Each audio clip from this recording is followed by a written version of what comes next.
அனைவருக்கும் வணக்கம். இன்னைக்கு க்ரோஷேட் வீடியோல கேஃபே இல்லாம ஹெக்ஸகன் ஷேப் எப்படி போடலான்றத பத்தி பார்க்கலாம்.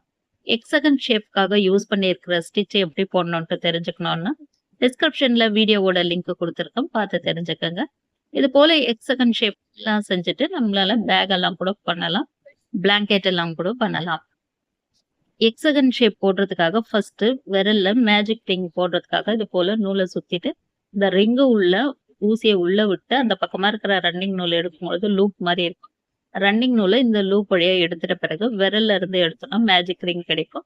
மேஜிக் ரிங்ல இருந்து 2 செயின் ஸ்டிச் போடணும். 2 செயின் ஸ்டிச்சை கவுண்ட் பண்ணாம இந்த மேஜிக் ரிங்ல அடுத்ததா மொத்தம் 12 டபுள் க்ரோச்சேட் போடணும். இந்த ரவுண்ட்ல கரெக்டா 12 டபுள் க்ரோச்சேட் இருக்கான்ட்டு செக் பண்ணிக்கணும். எப்பவுமே எல்லா ரவுண்டு போடும்போதும் அந்த ரவுண்டுக்கான ஸ்டிச்சை நம்ம கரெக்டாக போட்டிருக்கோமான்னு பார்க்கணும்.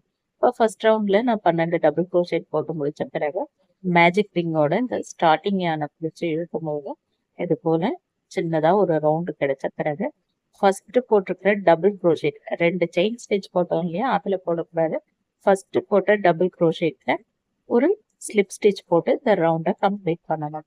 நெக்ஸ்ட் ரவுண்டு ஸ்டார்ட் பண்ணுறதுக்காக 2 செயின் ஸ்டிச் போடணும். 2 செயின் ஸ்டிச்சை கவுண்ட் பண்ணக்கூடாது. 2 செயின் ஸ்டிச் போட்டிருக்கிற அதே ஸ்டிச்சு உள்ள 2 டபுள் க்ரோஷேட் போடணும். இந்த ரவுண்டு ஃபுல்லாவே ஒவ்வொரு ஸ்டிச்லயும் 2 டபுள் க்ரோஷேட் போடணும். ஃபர்ஸ்ட்ல நம்ம போட்ட அந்த 2 செயின் ஸ்டிச்சை கவுண்ட் பண்ணாம அதே ஸ்டிச்ல 2 டபுள் க்ரோஷேட் போட்டோம்னா 3 டபுள் க்ரோஷேட் இருக்கிறது போலதான் இருக்கும். ஆனா நமக்கு அங்க 2 டபுள் க்ரோஷேட் தான் கவுண்ட் ஆகும்.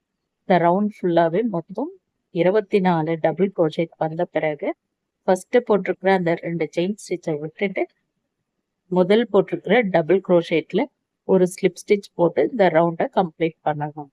தேர்ட் ரவுண்ட் ஸ்டார்ட் பண்றதுக்காக 2 செயின் ஸ்டிச் போடணும். 2 செயின் ஸ்டிச் போட்டதை கவுண்ட் பண்ணாம அதே ஸ்டிச்சு உள்ள ஒரு டபுள் க்ரோஷேட் போடணும். இந்த ரவுண்ட்ல ஃபர்ஸ்ட் 3 ஸ்டிச்லயும் ஒரு ஸ்டிச்லயும் ஒரு டபுள் க்ரோஷேட் போடணும். இப்போ ஃபர்ஸ்ட் ஒரு டபுள் க்ரோஷேட் போட்டாச்சு. அடுத்த ஸ்டிச்ல ஒரு டபுள் க்ரோஷேட் போடுறோம். இப்போ 2வது டபுள் க்ரோஷேட் போடுறோம். 2வது போட்டு முடிச்சிட்ட பிறகு 3வது ஸ்டிச்ல 3வது டபுள் க்ரோஷேட் போடுறோம். இப்போ 3 டபுள் க்ரோஷேட் போட்டு முடிச்ச பிறகு அடுத்ததா ஃபர்ஸ்ட் கார்னர் நம்ம போடுறோம். கார்னர்னா 3 டபுள் க்ரோஷேட் ஒரே ஸ்டிச் உள்ள போட்டு முடிக்கணும். இப்போ அடுத்தது மறுபடியும் 3 டபுள் க்ரோஷேட் ஒவ்வொரு ஸ்டிச்லயும் போடணும். இந்த ரவுண்டு ஃபுல்லாவே ஃபர்ஸ்ட் ஒரு 3 டபுள் க்ரோஷேட் போடணும், கார்னர் போடணும், மறுபடியும் தனித்தனியா ஒவ்வொரு டபுள் க்ரோஷேட் 3 டைம் போடணும். இது போல இந்த ரவுண்டு ஃபுல்லாவே போட்டுட்டு வரும்பொழுது மொத்தம் 36 டபுள் க்ரோஷேட் தேர்ட் ரவுண்ட்ல இருக்கணும். ஃபோர்த் ரவுண்ட் ஸ்டார்ட் பண்றதுக்காக 2 செயின் ஸ்டிச் போடணும். 2 செயின் ஸ்டிச் போட்டது அதே ஸ்டிச் உள்ள ஒரு டபுள் க்ரோஷேட் போடணும். 2 செயின் ஸ்டிச் போட்டதை கவுண்ட் பண்ணக்கூடாது. இப்போ இந்த ரவுண்டை எப்படி போடணும்னா 5 டபுள் க்ரோஷேட் ஒரு ஸ்டிச்ல போடணும். அடுத்து ஒரு கார்னர்ல 3 டபுள் க்ரோஷேட் ஒரே ஸ்டிச்ல போடணும். எப்படி போடணும் இந்த ஸ்டிச்னா ஃபர்ஸ்ட் 5 டபுள் க்ரோஷேட் ஒவ்வொரு ஸ்டிச்லயும் போடணும்.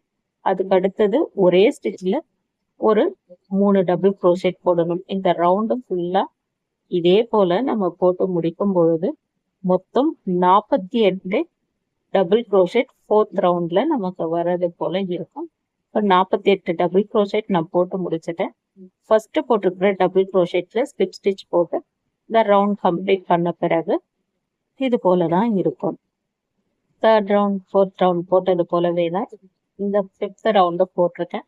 ஆனால் நான் அதை வீடியோ எடுக்கல. இந்த ரவுண்ட்ல எப்படி ஸ்டார்ட் பண்ணியிருந்தேன்னா 2 செயின் ஸ்டிச் போட்டுட்டு 2 செயின் ஸ்டிச் போட்டதை கவுண்ட் பண்ணாம அதே ஸ்டிச்சு உள்ள ஒரு டபுள் க்ரோஷேட் போட்டுட்டு தொடர்ந்து ஒரு ஸ்டிச்லயும் ஒரு டபுள் க்ரோஷேட் மொத்தம் 7 டபுள் க்ரோஷேட் வந்த பிறகு ஃபர்ஸ்ட் ஹெக்ஸகன் ஷேப்போட கார்னர் போட்டிருக்கேன். அந்த கார்னர்ல 3 டபுள் க்ரோஷேட் போட்டேன். இப்போ இந்த ரவுண்டு ஃபுல்லா 7 டபுள் க்ரோஷேட் தனித்தனியா போட்டு ஒரு கார்னர் இதையே தான் இந்த கம்ப்ளீட் பண்ணும்போது மொத்தம் 60 டபுள் க்ரோஷேட் கிடைச்ச பிறகு ஃபர்ஸ்ட் போட்டிருக்கிற டபுள் க்ரோஷேட் ஸ்டிச்ல ஸ்லிப் ஸ்டிச் போட்டு இந்த ரவுண்டை கம்ப்ளீட் பண்ணியிருக்கேன். இந்த ரவுண்டோட நான் ஹெக்ஸகன் ஷேப் ஸ்டாப் பண்ணியிருக்கேன். இப்போ போட்டுட்டு வந்த அதே மெத்தடை நீங்க அப்படியே கண்டினியூ பண்ணிட்டே போகலாம். 3, 5, 7, 9, 11 இது போல நம்பர்ஸ் இன்க்ரீஸ் ஆகிட்டே போகும். கார்னர்ல மட்டும் கரெக்டா அந்த ஒரே ஸ்டிச் உள்ள 3 டபுள் crochet அதை நீங்க போட்டுடணும். அடுத்த நம்பரை நான் எப்படி சொல்லிட்டு வந்தேனோ அதே போல நீங்க கவுண்ட் பண்ணி கரெக்டா போட்டீங்கன்னா உங்களுக்கும் ஹெக்ஸகன் ஷேப் கரெக்டா வரும். இன்னைக்கு வீடியோல ஹெக்ஸகன் ஷேப் எப்படி போடலான்றத பத்தி பார்த்தோம். இந்த வீடியோ உங்களுக்கு யூஸ்ஃபுல்லா இருந்துச்சுன்னா வீடியோவை லைக் பண்ணுங்க.